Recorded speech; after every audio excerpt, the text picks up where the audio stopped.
आज के लेक्चर में हम डोमेन नेम सेलेक्ट करने के हवाले से कुछ अहम बातें डिस्कस करेंगे। बहुत सारे बिजनेसेस ऐसे हैं जो कि डोमेन नेम परचेज़ कर लेते हैं, लेकिन कुछ टाइम के बाद उनको एहसास होता है कि जो डोमेन नेम उन्होंने परचेज़ किया है वो उनके बिज़नेस के लिए सूटेबल नहीं है। तो तब अगर वो उस डोमेन नेम को चेंज करते हैं तो उससे उनका बहुत ज़्यादा नुकसान होता है। तो अगर वो ऑलरेडी जो बातें हम इस वीडियो में डिस्कस करेंगे अगर वो जानते होते तो उनको इस तरह की प्रॉब्लम का सामना ना करना पड़ता। जब बाद में डोमेन नेम चेंज किया जाता है तो वो सिर्फ डोमेन नेम के जो पैसे लगाए हुए होते हैं, जस्ट कुछ $10-15 उनका नुकसान नहीं होता, बल्कि पूरा जो ब्रांडिंग हुई होती है उस बिज़नेस की वो सारी की सारी जो है उसके ऊपर उसका नेगेटिव इम्पैक्ट पड़ता है। जो लोगों का ट्रस्ट है उस बिज़नेस पे वो भी कम हो सकता है। इस तरह से जो गूगल में SEO वगैरह होती है उस पे भी नेगेटिव इम्पैक्ट पड़ता है। तो हम जो अहम बातें डिस्कस करेंगे इनको जानने के बाद आप अपने बिज़नेस के लिए या फिर अगर आप अपने क्लाइंट्स के लिए काम कर रहे होंगे और अब वो आपसे सजेस्ट करने का कहेंगे आपको कोई डोमेन नेम, तो आप उनको बेहतर डोमेन नेम सजेस्ट कर सकेंगे। तो जैसे मैंने आपको बताया कि इसके जो नुकसानात होते हैं कि ये आपकी ब्रांडिंग में पे असरअंदाज़ होता है डोमेन नेम चेंज करना बाद में, या फिर SEO पे भी ये असरअंदाज़ होता है। लिहाजा आपने बिल्कुल पहले दिन से ये फ़ैसला करना होता है कि आप अपने या अपने क्लाइंट के बिज़नेस के लिए एक अच्छा डोमेन नेम चूज़ करें जो कि कई साल तक उसके बिज़नेस को सही तरीके से रिप्रेजेंट कर सके। डोमेन नेम जो होता है किसी भी बिज़नेस का फ़र्स्ट इम्प्रेशन होता है, और अगर वो जो बहुत कम्प्लेक्स है, जो वर्ड्स हैं उसमें जो करैक्टर्स हैं उनको समझना, अगर डोमेन नेम को याद रखना मुश्किल है तो इससे भी नुकसान होता है। तो मज़ीद हम तफसील से देख लेते हैं कुछ चीज़ें कि सबसे पहले नंबर पे तो जो डोमेन नेम होगा उसमें आपने हाइफन्स वगैरह नहीं यूज़ करने। वो जो डैश का साइन होता है, माइनस का जिस तरह साइन होता है उसको हाइफन कहते हैं, तो वो आपने यूज़ नहीं करना, उससे कन्फ्यूजन होती है। और नंबर्स को भी कोशिश करें कि आप अवॉइड करें डोमेन नेम में।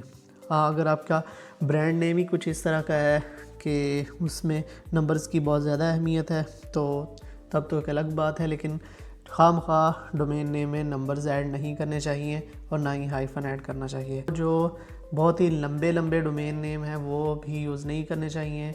उनको टाइप करना मुश्किल हो सकता है, उनको याद रखना मुश्किल हो सकता है। अगर कोई उनको टाइप करने की कोशिश करे एग्जैक्टली, तो अगर एक भी थोड़ी सी स्पेलिंग की मिस्टेक होगी तो वो वेबसाइट ओपन नहीं होगी। अगर डोमेन नेम बहुत लंबा होगा तो इससे भी आपकी वेबसाइट के ऊपर एक नेगेटिव इम्पैक्ट पड़ेगा।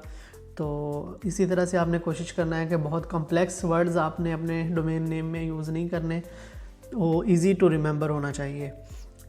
इसी तरह से जो डोमेन नेम की एक्सटेंशन होती है, बेसिकली जो डॉट के बाद लिखा हुआ होता है .com या .net वगैरह, .biz, .info, .pk, .in India के लिए, .pk पाकिस्तान के लिए, तो आपने कोशिश सबसे पहले नंबर पे तो आपने यही कोशिश करनी है कि आपको .com वाला डोमेन नेम मिल जाए।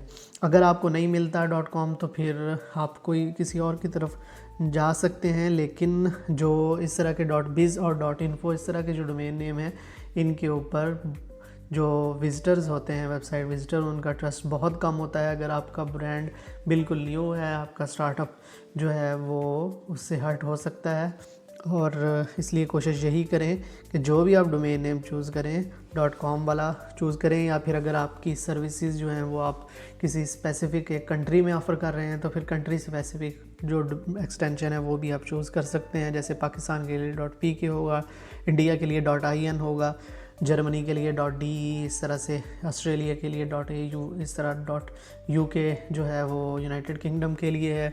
तो वो वाले कंट्री स्पेसिफ़िक डोमेन नेम सिर्फ आप उस सूरत में चूज़ करें, और बेहतर होगा कि आप चूज़ करें अगर वो आप सर्विसेज जो उस वेबसाइट के ऊपर ऑफ़र कर रहे हैं वो सिर्फ एक स्पेसिफ़िक कंट्री के लिए हैं। अदरवाइज़ आप .com की तरफ जाएं, या फिर अगर आप इंटरनेट बेस्ड सर्विसेज ऑफ़र कर रहे हैं, कोई होस्टिंग वगैरह या कोई भी इंटरनेट की सर्विसेज हैं, तो वो आप .net भी यूज़ कर सकते हैं, या अगर आपकी कोई ऑर्गेनाइजेशन है तो उस सूरत में .org भी आप यूज़ कर सकते हैं। इसके अलावा जितने भी जेनेरिक जो एक्सटेंशंस हैं उन सब को आप अवॉइड करें। तो अगर आपका डोमेन नेम जो है वो उसको याद रखना इजी है उसको दूसरों को बताना इजी है, तो ये आपको फ्री मार्केटिंग में हेल्प करेगा। लेट्स से अगर आपका कोई कस्टमर है या आपका क्लाइंट है, वो आपसे कोई सर्विसेज या कोई प्रोडक्ट्स परचेज़ करता है और वो उसको आपकी सर्विस या प्रोडक्ट पसंद आती है, तो वो दूसरों को रिकमेंड करना चाहेगा, तो वो उसी सूरत में ही कर सकेगा अगर आपका जो डोमेन नेम या बिज़नेस नेम है वो उसको याद रखना इजी होगा, उसको दूसरों को बताना इजी होगा। अगर वो उसको याद रखना मुश्किल है या वो बहुत ही कम्प्लेक्स है, दूसरों को बताने में मुश्किल पेश आती है, यानी कि कोई लंबा चौड़ा नाम है जो याद ही नहीं रहता या फिर उसकी प्रोनाउंसिएशन ही बड़ी मुश्किल है, तो फिर ऑफ कोर्स उससे आपको ये नुकसान होगा कि कोई आपके बिज़नेस को दूसरों को ईज़िली रिकमेंड नहीं करेगा, क्योंकि उसको आपका डोमेन नेम याद ही नहीं रहेगा। तो इस तरीके से एक मिथ ये भी पाई जाती है कि अगर हम डोमेन नेम के अंदर अपने कीवर्ड्स यूज़ कर लें तो इससे फ़ायदा होगा। तो बहुत कम सूरतों में इसका फ़ायदा होता भी है। जैसे ये इधर मैंने एक एग्जांपल भी लिखी हुई है, बेस्ट चीप लायर न्यूयॉर्क। तो इस तरह से इन्होंने कीवर्ड्स यूज़ किए हैं डोमेन नेम के अंदर। तो इस तरह से अब जो है वो इतना फ़ायदा नहीं होता। पहले गूगल इस तरह की कीवर्ड्स के ऊपर इस तरह के डोमेन नेम्स को रैंक कर देता था, लेकिन अब ये इसका इतना फ़ायदा नहीं रहा। तो इस तरीके से जो है वो आपका जो बिज़नेस है वो ब्रांड भी नहीं बन पाता। ये एक जेनेरिक सा डोमेन नेम है, ये कोई ब्रांडेड डोमेन नेम नहीं है। आपने कोशिश करनी है कि आप ब्रांडेड डोमेन नेम यूज़ करें। तो ये फिर वही बात आ गई कि .com यूज़ करें तो सबसे बेस्ट है आपके लिए, कोशिश यही करें। और अगर आपकी जो कंट्री स्पेसिफिक डोमेन नेम आप परचेज़ कर लेते हैं तो वो बहुत फ़ायदेमंद, SEO के लिए बहुत फ़ायदेमंद होगा। जिस भी कंट्री में आप सर्विसेज या प्रोडक्ट सेल कर रहे हैं उस कंट्री का कंट्री स्पेसिफिक जो TLD हैं वो अगर आप परचेज़ करेंगे तो अच्छा। इस तरह से आपने एक गलती नहीं करनी कि आपने किसी भी ब्रांड से मिलता जुलता नाम डोमेन नेम बिल्कुल भी नहीं परचेज़ करना। मिसाल के तौर पे ये मैंने एग्जांपल लिखी है facebookfans.com। इस तरह से आपने बिल्कुल परचेज़ नहीं करना कोई भी डोमेन नेम। और इसी तरह से अगर कोई ख़ास स्पेसिफिक ट्रेंड चल रहा होता है तो आपने इस तरह का डोमेन नेम भी परचेज़ नहीं करना, क्योंकि वो बहुत शॉर्ट टाइम के लिए होगा। जब उस ट्रेंड ख़त्म हो जाएगा तो उसके बाद वो आपका जो डोमेन नेम है वो ज़ाया हो जाएगा, उसका कोई आपको फ़ायदा नहीं होगा। इस तरीके से जब भी आप डोमेन नेम परचेज़ कर रहे होंगे तो आपने देखना है कि क्या आपके सोशल मीडिया हैंडल्स अवेलेबल हैं उस डोमेन नेम के मुताबिक, यानी कि आपने ABC कंपनी नेम कुछ भी लिखा है तो आप देखें facebook.com/ABC क्या ये URL अवेलेबल है, या पहले से ही किसी ने इसके ऊपर इस URL के ऊपर जो है वो अपना पेज बनाया हुआ है। फेसबुक के ऊपर जाके भी देखें, इंस्टाग्राम के ऊपर, लिंक्डइन के ऊपर, सब सोशल मीडिया हैंडल्स जो हैं उनके ऊपर जाके देखें कि आप के पास क्या ये सोशल मीडिया के हैंडल्स अवेलेबल हैं। तो अगर अवेलेबल होंगे तो इससे आपको काफ़ी फ़ायदा होगा, अदरवाइज़ कन्फ्यूजन बढ़ सकती है क्योंकि आपका ब्रांड न्यू है। तो कोई अगर आज जाके देखेगा और आपके डोमेन नेम के एग्जैक्टली सेम कोई और बिज़नेस पेज वहाँ पे मौजूद होगा किसी भी सोशल मीडिया प्लेटफॉर्म के ऊपर, तो जो न्यू आपका पोटेंशियल क्लाइंट या पोटेंशियल कस्टमर है वो समझेगा कि शायद ये आपका ही पेज है। तो इस तरह कन्फ्यूजन पैदा होने का सबब बन सकता है। इस तरीके से एक और चीज़ है कि जब भी आप बिज़नेस नेम या डोमेन नेम अपने लिए सेलेक्ट कर रहे होते हैं तो आपने देखना है कि आज तो आप एक स्पेसिफिक टाइप की सर्विसेज या प्रोडक्ट्स सेल कर रहे हैं, लेकिन अगर आप कल को उसको और मज़ीद तरह की सर्विसेज या प्रोडक्ट सेल करना चाहें तो क्या इसी के अंदर आप उनको इंक्लूड कर सकते हैं या नहीं। इसी डोमेन के अंदर आप ये अपना आपका जो डोमेन नेम है उन सर्विसेज को या उन प्रोडक्ट्स को जो है वो रिप्रेजेंट करेगा या नहीं। यानी कि आप सिर्फ एक स्पेसिफिक टाइप की प्रोडक्ट्स या स्पेसिफिक टाइप की सर्विसेज के लिए डोमेन नेम चूज़ ना करें, बल्कि आप ब्रॉड थोड़ा डोमेन नेम अगर चूज़ करें तो बाद में आपको उसको जो है स्केल करने में काफ़ी आसानी होगी। हो सकता है कि आज आप सिर्फ जो है वो एक स्पेसिफिक टाइप की प्रोडक्ट सेल कर रहे हों। मिसाल के तौर पे हम अमेज़ॉन की मिसाल देख सकते हैं कि शुरू में सिर्फ बुक्स वो सेल करते थे, लेकिन बाद में जो है वो अब बहुत सारी कैटेगरीज़ में वो बहुत कुछ सेल करते हैं, लेकिन उनका डोमेन नेम एक ऐसा ब्रांडेबल डोमेन नेम था और ऐसा स्केलेबल डोमेन नेम था कि वो उसके अंडर कुछ भी सेल कर सकते हैं। तो उन्होंने अगर तब इस तरह का डोमेन नेम चूज़ किया होता, मिसाल के तौर पे सेल बुक्स ऑनलाइन या बाय बुक्स ऑनलाइन या getbooksonline.com, तो फिर वो बहुत ही लिमिटेड होता, वो ना तो स्केलेबल होता और ना ही वो ब्रांडेड होता।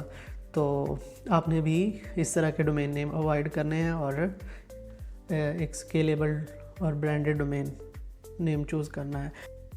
अच्छा, एक चीज़ बहुत ही अहम है, आपको इससे पता चल सकता है कि आपका डोमेन नेम या बिज़नेस नेम जो है वो अच्छा है या नहीं।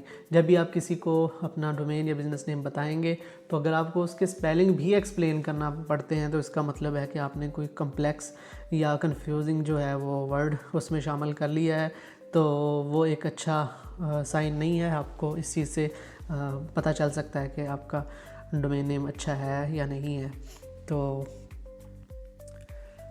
ये कुछ मज़ीद टिप्स हैं कि कोशिश करें कि जो डोमेन नेम होगा आपका वो 15 कैरेक्टर्स से कम हो।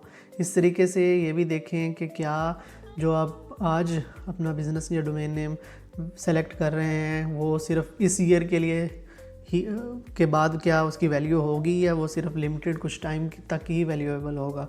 तो इस तरह से कोई आपने स्पेसिफ़िक टाइम को जो रिप्रेजेंट कर रहा हूँ, मिसाल के तौर पे आपने ईयर, किसी स्पेसिफिक ईयर को चूज़ कर लिया, तो बाद में नेक्स्ट ईयर्स में वो आपके काम ना आए, तो इस तरह का डोमेन नेम भी आपने अवॉइड करना है। इस तरीके से आप कोशिश करें कि अगर आपने एक प्रॉपर डोमेन नेम अपने लिए चूज़ कर लिया है और आपको वाकई वो पसंद आ गया, तो वो अपने अकाउंट में जाके आप सेटिंग्स कर सकते हैं कि वो हर साल ऑटो रिन्यू होता रहे। नहीं तो कई कुछ सूरतों में ऐसा भी होता रहता है कि कोई बिज़नेस जो है वो अपना डोमेन नेम रिन्यू करना भूल जाते हैं, और जब एक्सपायर होता है तो उसको कोई और परचेज़ कर लेता है और उससे उस बिज़नेस को काफ़ी नुकसान हो सकता होता है। इसलिए कोशिश करें कि अगर आपने फाइनलाइज़ कर लिया अपना डोमेन नेम, तो उसको ऑटो रिन्यू पे कर दें। ये सेटिंग्स आप अपने जो आपका डोमेन अकाउंट होगा जहाँ से आपने रजिस्टर किया अपना डोमेन नेम, तो उधर आपको ये सेटिंग्स वगैरह मिल जाती हैं। ये नेक्स्ट भी वही बात लिखी हुई है जो मैंने आपको ऑलरेडी समझाई है कि amazon.com वर्सेस onlinebookstore.com। तो ये एक ब्रांडेबल डोमेन नेम है और एक डिस्क्रिप्टिव डोमेन नेम है। तो ब्रांडेबल डोमेन नेम शॉर्ट भी है और एक्सपेंडेबल भी है। अब वो सिर्फ बुक्स तक महदूद नहीं है, बल्कि वो बहुत कुछ और भी सेल कर रहे हैं। तो ये आपने डिसाइड करना है कि आप किस तरह का डोमेन नेम चूज़ करना चाहते हैं। अच्छा, ये कुछ नुकसान लिखे हैं कि अगर आपने गलत डोमेन नेम चूज़ कर लिया तो वो आपको सिर्फ ये नहीं है कि आपको उसकी जो कॉस्ट पड़ गई तो वही नुकसान हुआ, नहीं, उसके अलावा आपकी जो रैंकिंग्स होंगी, SEO होगी, वो उसके ऊपर नेगेटिव इम्पैक्ट आएगा, जो मैंने आपको पहले बात बताई थी। और इस तरीके से जो आपके पोटेंशियल क्लाइंट्स या कस्टमर्स हैं उनके लिए भी कन्फ्यूजन पैदा होगी। लिहाजा बजाय इसके कि आपको बाद में परेशानी का सामना करना पड़े, आप पहले डिसाइड करें और उसके बाद जो है वो डोमेन परचेज़ करें। तो पिछली वीडियो में मैंने आपको होस्टिंग के बारे में बहुत डिटेल से बताया था। अगर आपने वो वीडियो नहीं देखी तो आप वो भी देख लें। और मैंने बताया था कि डोमेन और होस्टिंग आपने परचेज़ कहाँ से करनी है, और होस्टिंगर मैंने आपको सजेस्ट की थी जिसका लिंक मैं डिस्क्रिप्शन में दे दूँगा। अगर आप मेरे लिंक से होस्टिंग परचेज़ करेंगे 1 साल के लिए या उससे ज़्यादा टाइम के लिए, तो आपको डोमेन नेम फ्री में मिल जाएगा। आप कोई भी डोमेन नेम जो है वो सेलेक्ट कर सकते हैं अपने लिए होस्टिंगर पे। तो वो .com कोशिश करें, जो मैंने आपको सब टिप्स बाकी बताई हैं उन सब के ऊपर आप जो है उनको फॉलो करके कोशिश करें कि आप अपना डोमेन नेम डिसाइड करें। और अगर आपने अपना country specific domain name purchase करना है तो वो आपको होस्टिंगर से थोड़ा महंगा मिलेगा। वो मैं सजेस्ट नहीं करता कि आप इधर से लें। वो आप अपने कंट्री की जो ऑर्गेनाइजेशन है जो डोमेन्स को हैंडल करती है डायरेक्ट उनसे परचेज़ कर लें, तो वो आपको रीज़नेबल प्राइस में उधर से मिल जाएगा। तो नेक्स्ट वीडियो में हम देखेंगे कि हमने डोमेन और होस्टिंग कैसे परचेज़ करना है, और उसके बाद हम देखेंगे कि हमने उसके ऊपर वर्डप्रेस को कैसे इंस्टॉल करना है। तो नेक्स्ट वीडियो का जो लिंक है वो मैं डिस्क्रिप्शन में दे दूँगा, या फिर इसके अलावा स्क्रीन के ऊपर भी आपको कार्ड्स में शो हो रहा होगा या आई बटन में शो हो रहा होगा। तो नेक्स्ट लेक्चर की तरफ बढ़ते हैं और अपना सीखने का सफ़र जारी रखते हैं।